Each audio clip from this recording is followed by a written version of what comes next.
Hi, I'm Lexi Hart, your RoboBrief host. Today, surgical robots get a clearer operating room stack, a nail salon robot reaches shoppers in Yonkers, and factory robots become part of the cybersecurity map. First, Moon Surgical and Karl Storz are teaming up on surgical robotics and visualization. Moon's Maestro platform is a compact assistant for laparoscopic procedures, while Karl Storz brings the cameras, endoscopes, displays, and operating room workflow that surgeons already know. That matters because surgical robotics is not just about arms.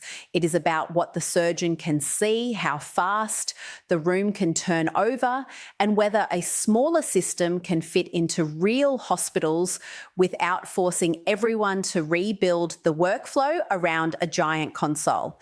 If robotics in medicine is moving from impressive machines to usable systems, visualization is part of the control layer. Second, New York's first robot Manicure has landed inside Ulta Beauty in Yonkers. The company is 10Beauty, and its system uses cameras, precision motion, and single-use polish pods to handle a 5-step manicure workflow. This is not a humanoid trying to do every job in the salon.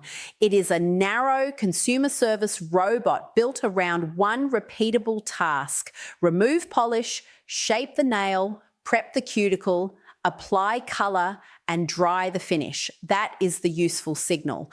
Robots often enter daily life through small services first, where customers can judge the result immediately and operators can measure uptime, throughput, and repeat bookings. Third, industrial robot security is turning into a physical risk story. As factories add AI, cameras, fleet software, remote maintenance, model updates, and cloud dashboards, robots start looking less like isolated machines and more like networked computers that move. A compromised laptop can leak data.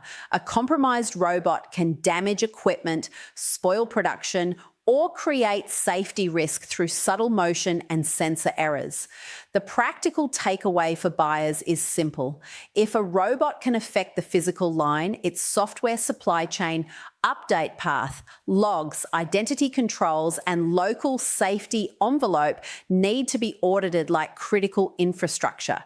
So the pattern today is integration. Surgical robotics needs the operating room visual stack. Retail robotics needs a narrow service people actually trust.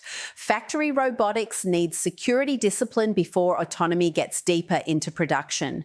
That's RoboBrief for July 23rd. Hit subscribe and check out more daily robot news at robobrief.tech.